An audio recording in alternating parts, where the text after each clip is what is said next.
Likutei Sichos, Chelek Tezayin, Volume 16, the third Sicha of a Parshat Mishalach. This is a Sicha about the connection between the manad, which is mentioned in this week's Parsha, and Shabbos. And also, there's going to be a takeaway lesson about the faith that a Jew has in earning of his livelihood. It is Parnasa. Also, we'll have an enlightening explanation as to the meaning and the essence of the first blessing of Birchas Hamazon, which we bless every time that we eat a formal meal with bread. Just as a slight introduction, in order to familiarize ourselves with some things that we mentioned in the Sicha, in the Torah, we find some varying accounts as to the manner in which, and also the state of which, the manna fell for the Jewish people. In fact, they seem to be contradictory. The sages reconcile it by explaining to us that they actually all are true, and that they came down in three different forms, depending for who.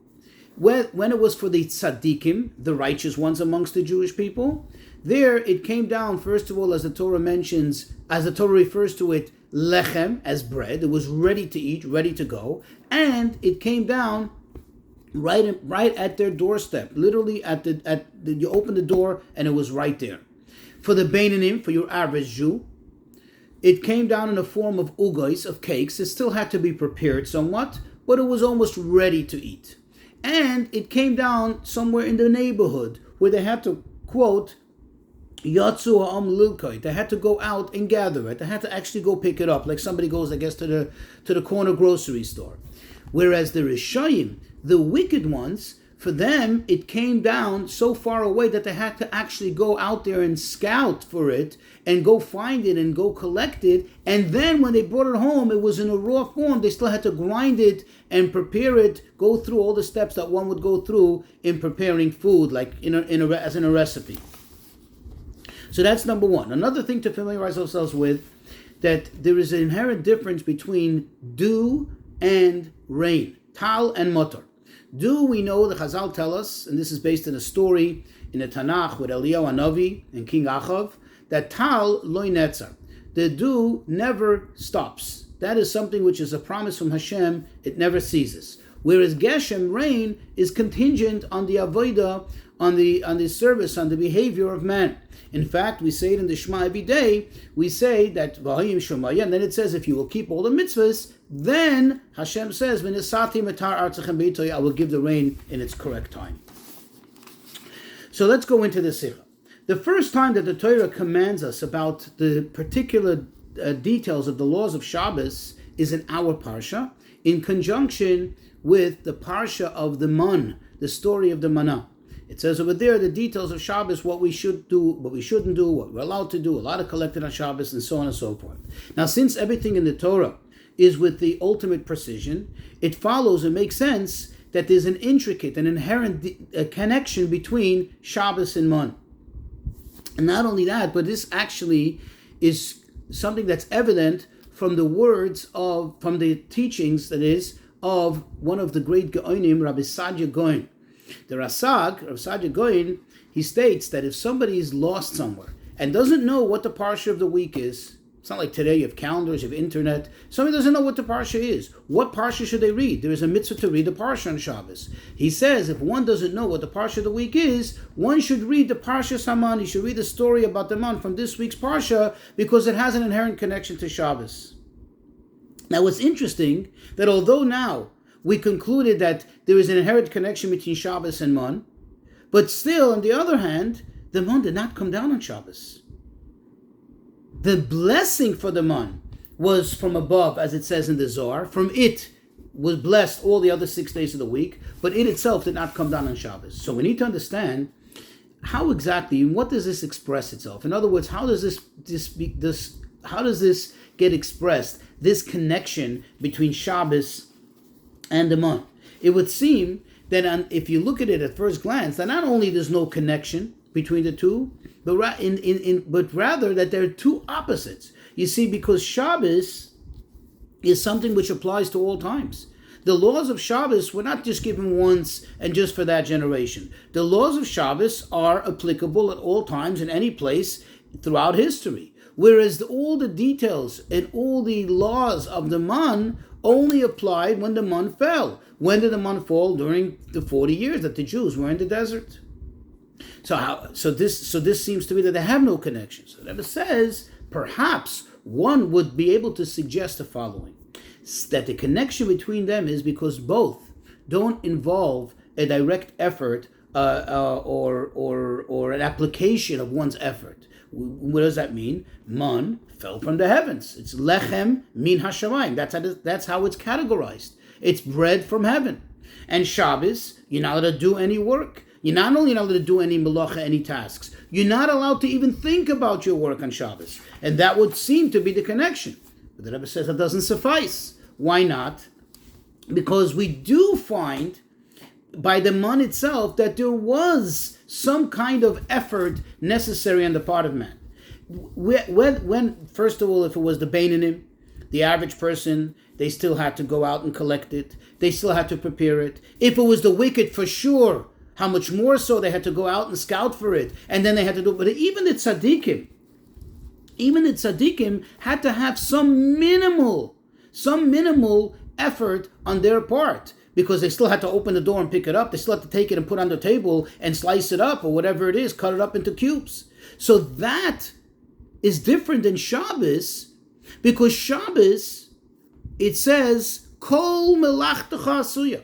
Kol melachtecha asuya. All your work is done. Shabbos has to be observed in a manner, in a thought that everything is done, everything is complete, nothing gets done on Shabbos, everything is ready to go. So therefore, it would seem that the connection between the man and the Shabbos is not so much in how you obtain it and so on, but rather it is very much connected and focused on the eating aspect of it, meaning the nutrient aspect of it, the food aspect of it, the preparation of the food, and so on. How that comes to play, how we're going to explain in the Sicha, they make the connection between Shabbos and the Mon. And this is also evident in the fact that we know that on Shabbos there is a mitzvah to eat 3 meals.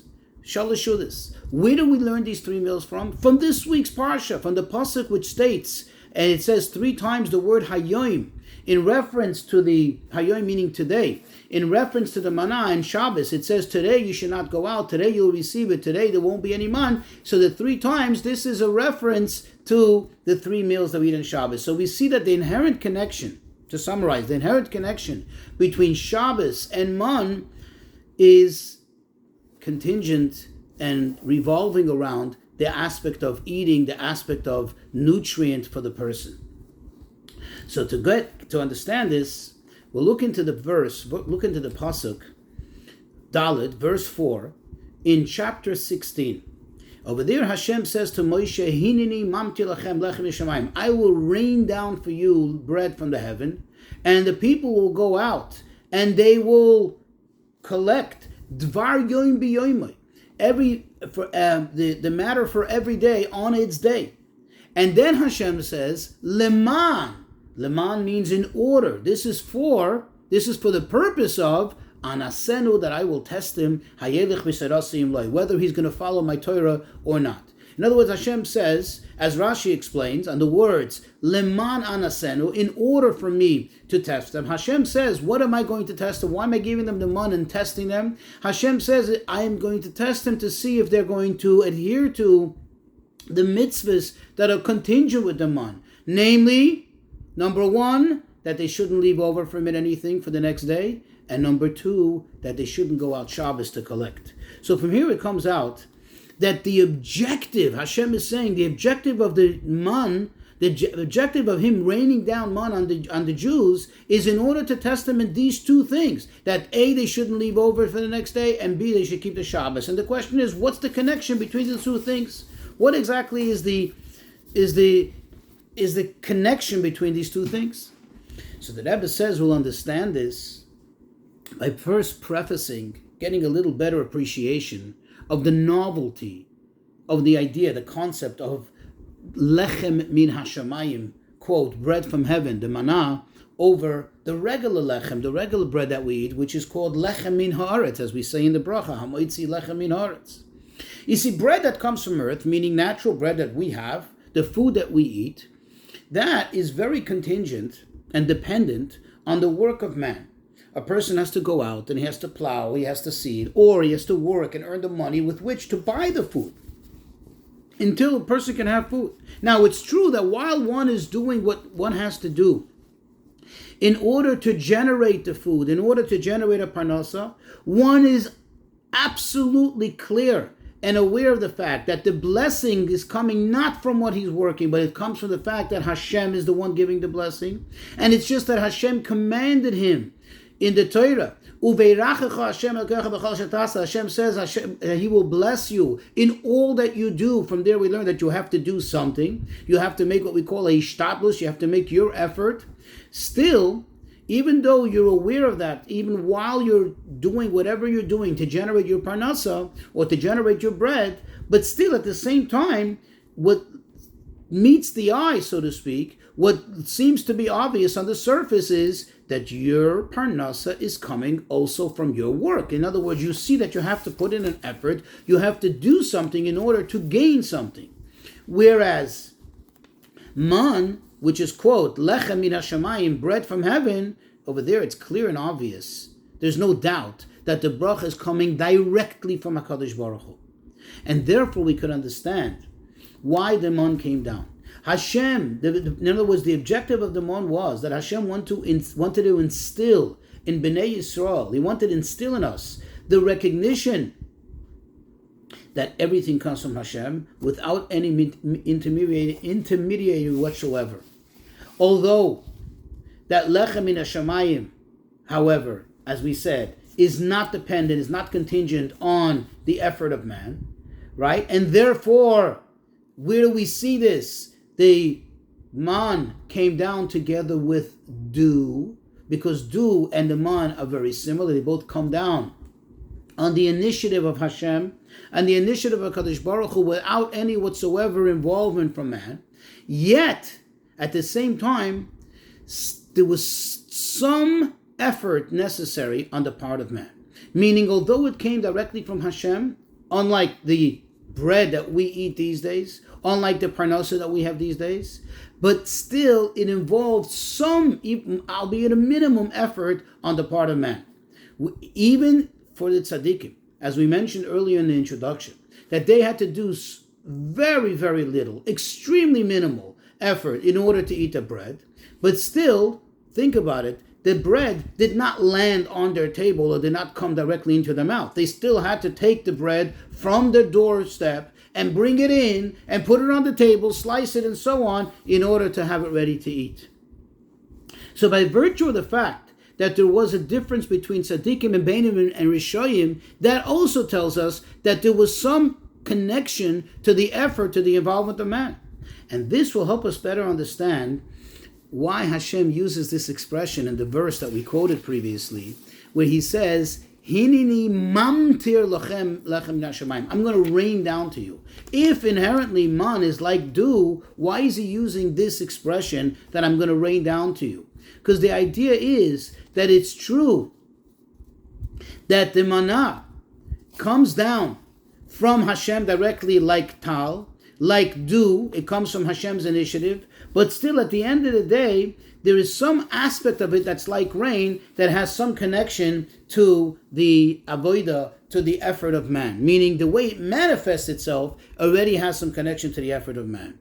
Now, since the 40 years that the Jews were in the desert was a preparation, this was a means of preparing them, of training them for the time that they're going to go into Eretz Yisrael. And there the Torah clearly states that one is going to have to plow, one's going to have to sow, one's going to have to reap the harvest, one's going to have to do everything it takes, as we know in natural terms, in order to generate bread, in order to generate parnasa. Therefore, they received such a type of bread throughout the 40 years that on the one hand, it was so clear and obvious, there was no way to mistake that this is coming from man. It was clear and obvious that this is coming directly from Hashem in order to understand that everything comes from Hashem. But then, on the other hand, it had some aspect of it that connects to the, quote, bread min ha'aretz, from the earth, lechem min ha'aretz, that will be afterwards in order for it to have some connection.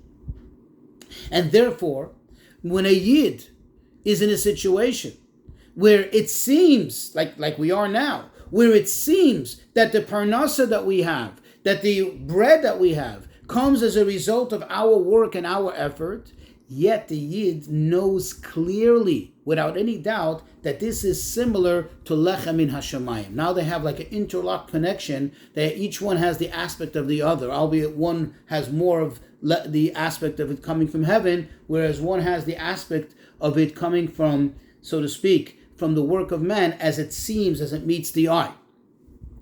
So when a Jew is working and he's doing what he's supposed to do, he understands and he recognizes that no, this is not lechem min haaretz. It looks like it's lechem min haaretz. It looks like it's coming from the ground, meaning from his effort. But no, this is lechem min hashamayim. And now we can understand why they had to have some aspect of this also in the man. And now we'll understand another very interesting thing. Something which, if one knows the background, one would immediately ask the question. And here it is. The sages tell us that the first bracha of Birchas Hamazon, the first blessing in benching, when we bench after a meal, there's 4 brachas. The first 3 are min haTorah. The first one, it says, Tikem Lahem Moshe. Moshe was the one who established it. When? Bishah Sheyarad Lahem Hamon. When the manna came down for them. Immediately he established this bracha. Then the next blessing, which is Birchas Haaretz, in which we already thank Hashem for the land, for bringing us to the land and giving us the food of the land, but mainly for the land, that already was established by Yehoshua, which makes sense, after they entered Eretz Yisrael, or as they entered Eretz Yisrael. Now, if you think about it, the main, so to speak, thank you that we're giving Hashem, the main acknowledgement to Hashem for the food that we have, is in the first blessing. That's what we say, the Birchas Hazon. Hazon means that he satiates, that he gives us to eat, that he feeds us.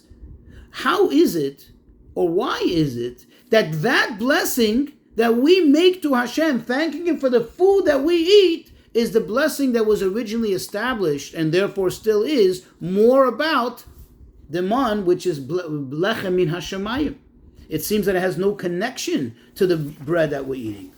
But the answer is, because this is what we were speaking about, this is what we were saying all along, that even when we eat bread, when a Yid eats the bread that's on his table, that he knows he had to work for, or someone had to work for it, and not only did someone have to work for it, to earn the money to buy it, but the person, in order to generate it, there's a lot of effort and a lot of work and toil that went into it, but at the same time, the Yid recognizes, and this is what we acknowledge, and what we clearly state when we make the blessing, we recite the blessing of Hazanas Ha'olam, and we bench Hashem, we thank Hashem for the mazain, al hamazain. This is our acknowledgement that the bread that we have doesn't come because of our work, but it comes like, or as if it were to be lechem min hashamayim.